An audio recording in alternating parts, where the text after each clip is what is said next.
అమ్మవారి యొక్క ఆ పాటని, లలితా సహస్రం అనే పాటని ఆవిష్కరించుకుంటాం. దానికి ముందు ఒక ముఖ్యమైన అంశం ఏంటనంటే, అమ్మవారికి లలితా సహస్రనామంలో కళాత్మిక, కళానాథ, కావ్యాలాప వినోదిని అని కదా ఉంది. అంటే అమ్మవారు ఒక కళలన్నీ ఆవిడిని ఆశ్రయించి ప్రతి కళ ఆవిడ్ని ఆరాధించాలనుకుంటుంది. అసలు కళలు ఏదైనా ఒక కళ మనల్ని పట్టుకుంటే చాలరా అనిపిస్తుంటుంది కదా. అలాంటిది కళలన్నీ ఆవిడ పాదాల దగ్గర తిరుగుతూ, అమ్మా నేను నేను ఇలా అర్చిస్తున్నానని సంగీతము, నృత్యము, గీతము, వాయిద్యము, ఇలా ఒక్కొక్కటి కూడా శాస్త్రము, వేదము, ఇలా అన్ని అమ్మవారిని అర్చిస్తూ ఉండి, నన్ను చూడమ్మా, నన్ను ఒక్కసారి చూడు, నన్ను కరుణించు అని అవన్నీ అమ్మవారిని ఆశ్రయించి తిరుగుతూ ఉంటాయి. అలాంటి కళల్లో ఈరోజు ప్రధానంగా మనకేంటనంటే, ఒక సినిమా అనేది ఒక పెద్ద మాధ్యమం. అదొక కళ, అదొక గొప్ప వినోదము, ఒక విజ్ఞానము, అన్నిటినీ పంచే. లలిత అనే ఒక పేరిట ఆయన 2 సార్లు మహాశక్తి యాగానికి వచ్చి లలిత అనే పేరు పెట్టి, అమ్మవారే ఒక అమ్మాయిగా వస్తే ఎలా వస్తుంది? అమ్మవారి వాహనం ఏంటి? సింహవాహనం. ఇప్పుడు ఈ అమ్మాయి కూడా సింహం మీదే వెళ్తుంది. కానీ ఇది ఎలా కుదురుతుందంటే, సింహం మీద కంప్యూటర్ సాఫ్ట్వేర్ ఇంజనీర్ అని చూడండి, అందులో తెలుస్తుంది. ఆవిడకు కూడా ఒక సింహవాహనం తయారు చేశారు. ఆ అమ్మాయి ఆత్మాభిమానానికి చిహ్నం, ఆత్మ గౌరవానికి చిహ్నం. కాబట్టి ఒక సినిమాలో ఒక హీరో కానీ హీరోయిన్ కానీ ముట్టుకోకుండా ఇంతవరకు ఒక సినిమా చరిత్రలో తీయలేదు. ఎంత గొప్పగా తీసినా కనీసం పట్టుకుంటారు, ఆలింగనం అన్నా చేస్తారు. కానీ ఇందులో అసలు అది లేనే లేదు. అసలు హీరో హీరోయిన్ ముట్టుకోరు. ఆ అమ్మాయిని చూస్తుంటే మనకు ప్రతి సీన్లో ఒక అమ్మవారు వస్తుందేమో అనే భయం. మనకే కాదు, అక్కడ హీరోలకు కూడా అలాంటి ఫీలింగ్ తోటి వాళ్ళు దూరంగా ఉంటారు. అలాంటి కథ ఆయన రూపొందించారు. అలాగే ఒక బూత్, ఆ సినిమాలో ఒక బూత్ అనేది లేకుండా ఆయన ఒక ఛాలెంజ్గా తీసుకున్నాడు. ఎందుకు? మంచి కావాలి, మంచి కావాలి అందరూ కోరుతున్నారు కదా, ఒక మంచి చేసి పారేద్దాం, ఎంతవరకు వాళ్ళందరూ మంచిని ఆదరిస్తారో చూద్దామని ఒక పెద్ద ప్రయత్నం. అలాగనే ఇప్పుడు లలితా సహస్రం పాట ఆవిష్కరణ చేస్తున్నారు. ఎందుకనంటే ఇది సరైన వేదిక, ఇదే భూమిక, అందుకే ఇదే వేదిక. ఇందులో ఈ ఆవిష్కరణ ఘట్టానికి కాస్మిక్ పవర్ క్రియేట్స్ అనేటువంటి ఒక సంస్థ ద్వారా ఈ సినిమాని రూపొందిస్తున్నారు. ఇది ఒక సినిమా మాత్రమే కాదు, ఇందులో సిగ్గుంది, నీతి ఉంది, మానము ఉంది, ఈ దేశం యొక్క ఆత్మాభిమానము ఉంది, ఈ జాతి యొక్క ఆత్మ గౌరవము ఉంది, ఈ ధర్మము యొక్క ప్రతిష్ట ఉంది, ఈ ప్రపంచానికి చాటి చెప్పే అత్యద్భుతమైన సందేశము ఉంది. ఇది సినిమా కాదు, ఇది ఒక గొప్ప సందేశం, ప్రపంచానికి ఒక్కసారి కళ్ళు తెరిపించగలిగే సందేశం. ఆ పాటలన్నీ కూడా మణి నాగరాజు వాళ్ళు స్వరపరిచారు, అద్భుతంగా చేశారు. అందులో ఎస్పెషలీ మొన్న ఒక పాట ఆవిష్కరణ చేశారు, నేను హైదరాబాద్లో ఉన్నాను. సాఫ్ట్వేర్ మీద ఈరోజు ఎదుర్కొంటున్నటువంటి ఇబ్బందులు, బోరు బోరు బోరు సాఫ్ట్వేర్ తీరు, పైకి పెద్ద పేరు గుండెలోన టారు అని ఒక పాట రాసి ఆయన, చాలా అద్భుతమైన పాట అది, అందులో వస్తుంది. మీరు అది కాస్మిక్ పవర్ క్రియేట్స్లోకి వెళితే మీకు అన్ని పాటలు వినిపిస్తాయి, కనిపిస్తాయి కూడా. మీకు సుఖంగా అది మీరు ఇంట్లో కూడా చూసుకునేదానికి QR కోడ్ పెడతారు. మీరు భోజనం చేసిన తర్వాత కానీ ముందు కానీ QR కోడ్ స్కాన్ చేసుకుంటే మీకు అది డౌన్లోడ్ అవుతుంది. మీకు పాటలన్నీ హాయిగా వినొచ్చు. మీరు రోజు ఆ లలితా సహస్రం వింటూ ఉండొచ్చు. ఆ చిత్రగారు పాడారు దాన్ని. అయితే ఈరోజు ఆ పాటని ఆవిష్కరించుకునేదానికి మనమందరం కూడా దీనికి ప్రధానమైనటువంటి సూత్రధారి, దాని పాత్రధారి, దాని కర్తృత్వము, భోక్తృత్వము అన్నీ ఉన్నటువంటి జొన్నవిత్తుల రామలింగేశ్వరరావు గారు. ఆయన కవి, మామూలు కవి కాదు, వేద కవి. ఆయన శతకాలు ఎన్నో రాశారు అమ్మవారి మీద, శివుడి మీద, నారాయణుడి మీద, అందరి మీద. ఆయన ప్యారడీ అంటే ఆయన ప్యారడీ కింగ్. ప్యారడీ అంటే మీకు తెలుసు, తిట్ల దండకం, కాఫీ దండకం, వీటన్నిటి మీద. అలాంటిది ఇప్పుడు ఇందులో కూడా ఒకటి ఉందండోయ్, చాలా గొప్పగా ఉంటుంది. ఆయన మార్క్ ఉంటుంది. కాబట్టి అసలు ఈ సినిమాలో మనం కూర్చుంటే 2 గంటల 15 నిమిషాలు ఇదేంటి ఇట్టే అయిపోయింది అన్నట్టు ఉంటుంది. మీరు ఇది ప్రమాణం ప్రతిజ్ఞ పిల్లలతో సహా పెద్దలందరూ కూర్చుని హాయిగా ఆనందంగా చూడదగ్గ రూపంలో దీన్ని తీసుకొచ్చారు. అలాగే సంగీతాన్ని అద్భుతంగా స్వరపరిచి మనందరికి అందించి అటు పూర్తిగా యువతకు బాగా ఎక్కేలాగా, మహిళలకి బాగా హృదయంగా ఉండేలాగా, ఉద్యోగస్తులకి చాలా అనుకూలంగా ఉండేలాగా, సినిమా వాళ్ళందరూ కూడా విని అబ్బా ఇది ఎంత గొప్పగా ఉందని ఆనందించేలాగా, మగవాళ్ళు చాలా గొప్పగా ఫీల్ అయ్యేలాగా, అందులో మగవాళ్ళు చాలా ఆనందంగా ఫీల్ అయ్యేటువంటి ఒక పాట కూడా ఉంది. అలాగనే ఒక భార్య ఎంత గొప్పదో ఒక పాటలో ఆయన రాశారు. నిజంగా దానికి దండం పెట్టేయాలి. ఒక భార్య అనేది లేకపోతే ఈ సృష్టిలో అన్నీ ఆగిపోయినట్టే ఆయన రాశారు. అలాంటి దానికి సంగీతాన్ని స్వరపరిచినటువంటి నాగరాజు గారు, మణి నాగరాజు గారు, నాగరాజు గారిని వేదిక మీదకి ఆహ్వానిస్తున్నాం. అలాగే నేను చెప్పిన వెంటనే రెండో మాట ఆలోచన లేకుండా కార్యక్రమాన్ని ఇక్కడ అద్భుతంగా రూపొందించి వెంటనే వారు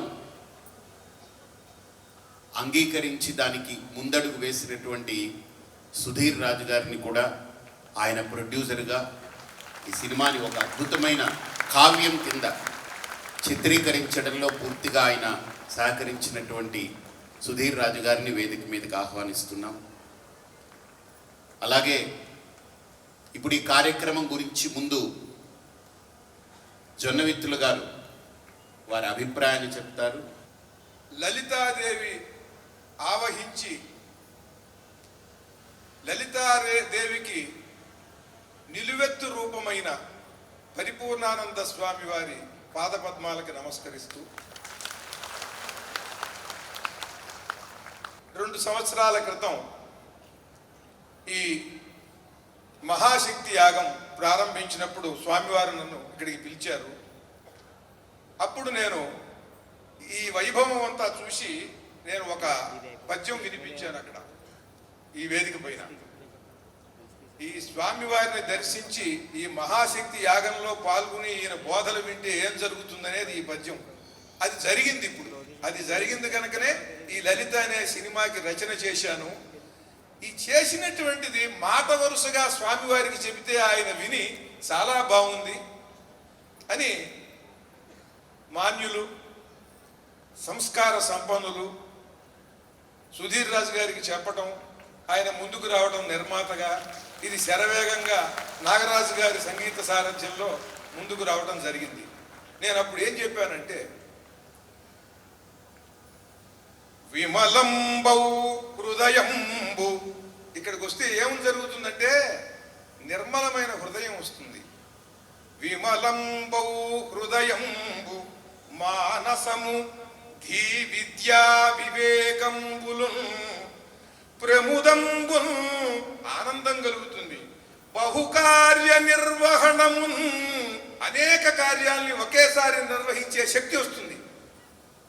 ప్రావీణ్యమున్ జ్ఞానమున్ సమతన్ శాంతిని సంపదన్ సహనమున్ సంతృప్తియున్ దివ్యమౌ అమృతత్వంబును కల్గజేయు పరిపూర్ణానంద సద్బోధనల్. ఆ పరిపూర్ణానంద స్వామి వారి సద్బోధనలు ఇవన్నీ కలిగిస్తాయి. ఆ రోజున నాకు అనిపించి నేను త్రికరణ శుద్ధిగా అలా భావించి ఈ పద్యం చెప్పాను. వీటిల్లో నేను కోరుకున్నవన్నీ కూడా ఏవైతే కలుగుతాయని ఆనాడు చెప్పానో అవన్నీ కూడా నాకు కలిగాయి, మీకు కూడా కలిగాయి. కనుకనే కిందటి సంవత్సరం వచ్చారు, ఈ సంవత్సరం వచ్చారు, మళ్ళీ సంవత్సరం వస్తారు, ప్రతి సంవత్సరం వస్తారు. 86 సంవత్సరాల వయస్సు కలిగినటువంటి వృద్ధమూర్తులు కూడా వచ్చారు ఇక్కడ.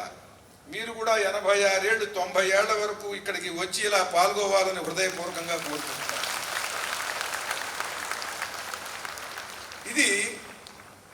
ఇవాళ సమాజం ఉన్నటువంటి వాతావరణం వేరు, ఇక్కడ ఉన్నటువంటి మన మానసిక వాతావరణం వేరు.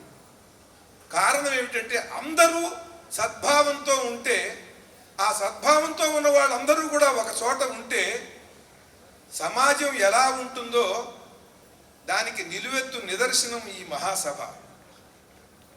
ఇక్కడికి రాగానే అందరూ కూడా ఎలా వస్తున్నారంటే, ఆ గేటు దగ్గర నేను నాగరాజు గారితో చూడండి వాళ్ళు ఎలా పెడుతున్నారో.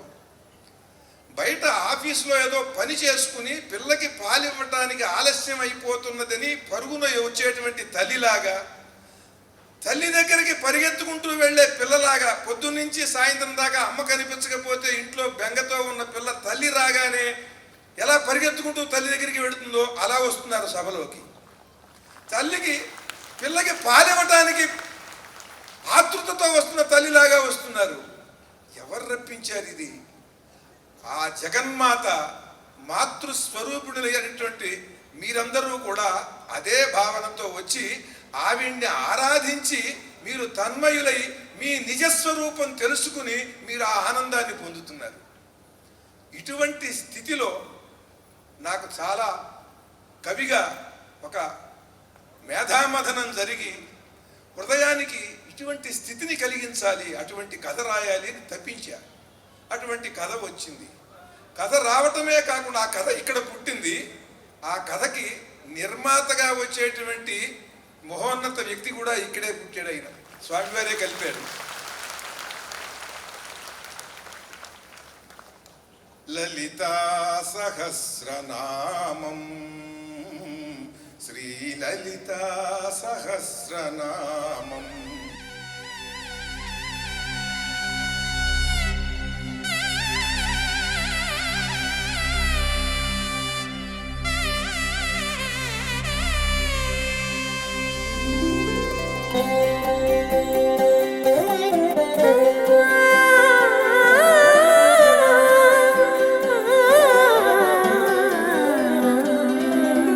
లలితా సహస్రనామం శ్రీ లలితా సహస్రనామం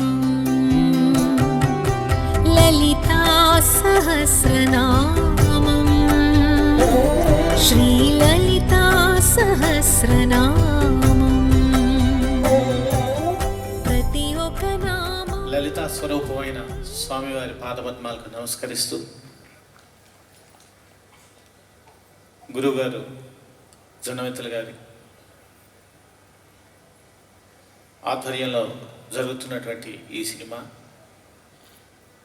ఇందులో పార్టిసిపేట్ చేయడమే, దీనికి సంగీతం చేయడమే నా జీవితానికి ఒక గొప్ప అనుగ్రహంగా భావిస్తున్నాను. ఆ అమ్మవారు ఎక్కడో ఉన్న నన్ను పిలిచి ఈ సినిమాకి సంగీతం చేయాలని ఆదేశించింది. వీరి ద్వారా నాకు కబురంపిందని నేను అనుకుంటున్నాను. మంచి పాటలు చేసేటువంటి అవకాశం ఈ సినిమాలో వచ్చింది. ఆయన చాలా గొప్ప కవి, మనందరికీ తెలుసు. ఆంధ్ర తెలుగు రాష్ట్రాల్లోనే, మన తెలుగు జాతిలోనే చాలా గర్వించదగ్గ కవి ఆయన. వారి ఆధ్వర్యంలో, వారి ఆదేశం ప్రకారం, స్వామివారి ఆశీస్సులతోటి నేను I'm trying my level best, చాలా బాగా చేయాలని ప్రయత్నిస్తున్నాము. దీనికి స్వామివారి అనుగ్రహం, అమ్మవారి అనుగ్రహం, మా గురువు గారి అనుగ్రహం, ప్రొడ్యూసర్ సుధీర్ రాజు గారు వారి యొక్క కోఆపరేషన్, వారి యొక్క సహకారం ఎల్లప్పుడూ మాకు ఉంది. అలాగే ఒకసారి ఈ సినిమాకి స్వామివారు ఒక మాట చెప్పినదే తడవుగా నిర్మాతగా ముందుకు వచ్చి అద్భుతమైనటువంటి సహకారాన్ని అందిస్తూ ఆయన మీరు ఎలా అనుకున్నారో అలాగే మీరు తీయండి, ఇది అమ్మవారికి కుంకుమార్చన చేసినట్టుగా భావించి నేను చేస్తాను, ఆవిడేం చేస్తుందో మనం చూద్దాము అని అన్నారు. ఓం శ్రీమాత్రే నమః. పూజ్యులు, గౌరవనీయులు, గురువర్యులు స్వామీజీ వారి పాదపద్మంలో నమస్కారం. డైరెక్టర్ జొన్నవిత్తులు గారికి, మ్యూజిక్ డైరెక్టర్ నాగరాజు గారికి, వేదిక ముందు ఆశీనులైనటువంటి మహిళామూర్తులకి, పత్రికేయులకు అందరికీ నా నమస్కారాలు. ఒక మంచి కాన్సెప్ట్తో సమాజ హితం కోరి అమ్మవారు ఒక శక్తిని ఈ సమాజానికి చూపించాలనే ఉద్దేశంతో జొన్నవిత్తులు గారు స్వామీజీ వారికి చెప్పడం జరిగింది. అమ్మవారు ప్రతిరూపమైనటువంటి స్వామీజీ వారు ధైర్యము ధర్మము ఆయన సొంతం, ఆయన అడుగుజాలలో నడవాలని నిర్ణయించుకొని మేము కూడా ఈ సినిమాకి తీయడానికి ముందుకు వచ్చి సమాజానికి వేల మంది నుంచి లక్షల కోట్ల మందిలోకి మెసేజ్ వెళ్ళాలనే ఉద్దేశంతో దేశ విదేశాల్లో ఉన్న వాళ్ళు కూడా దీన్ని చూసి ధరింపజేయాలని ఒక మంచి ఉద్దేశంతో లలితాదేవి యొక్క సినిమాని తీయడం జరుగుతుందని మీ అందరికీ తెలియజేసుకుని నమస్కారం.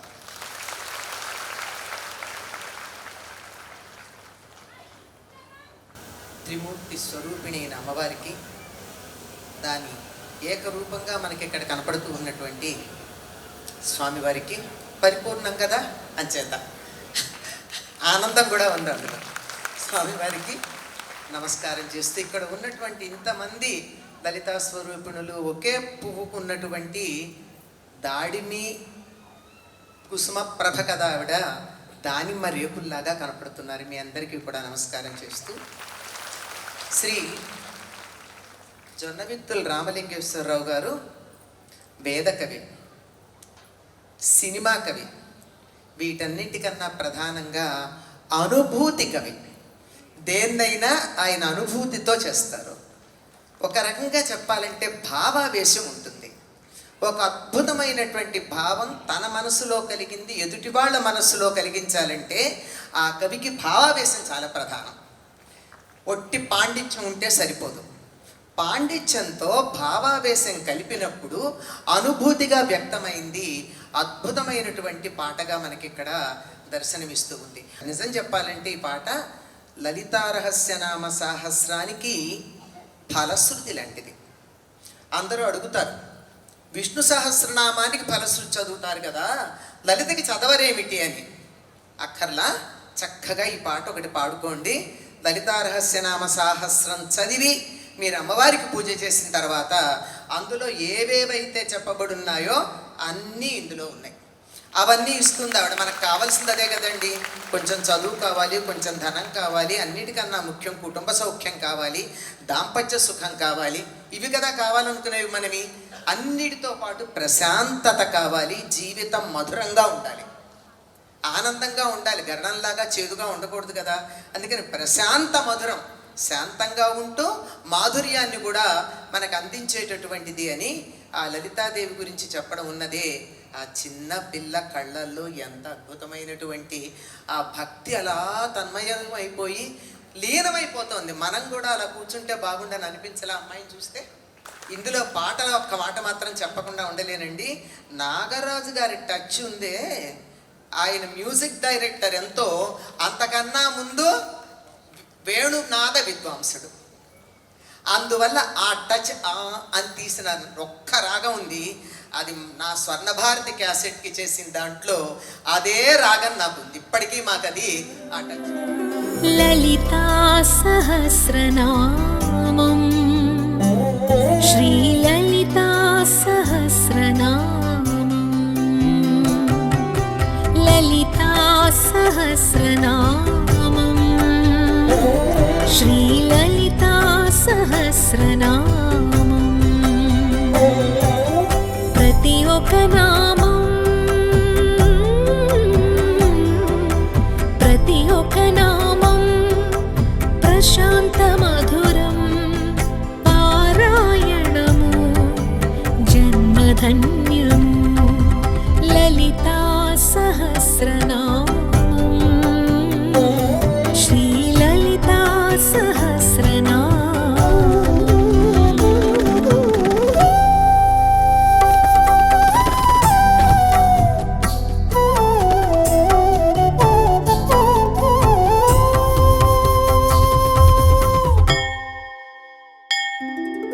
శాంతి సుఖములో సగే శ్రీమాతా, సౌభాగ్యము చేకూర్చే శ్రీ విద్యా, మేలు చేయునెప్పుడు మిత్రరూపిణి, వరుస విజయములను సగే వాగధీశ్వరి, సిరి సంపద కురిపించును శ్రీకరి సర్వేశ్వరి, శుభమంగళ వరముల సగు శాంకరి పరమేశ్వరి, కార్యసిద్ధి కలిగించును క్రియాశక్తి స్వరూపిణి, ఉన్నత సంస్కారము సగు సంప్రదాయేశ్వరి. ప్రతి ఒక్క నామం ప్రశాంతమా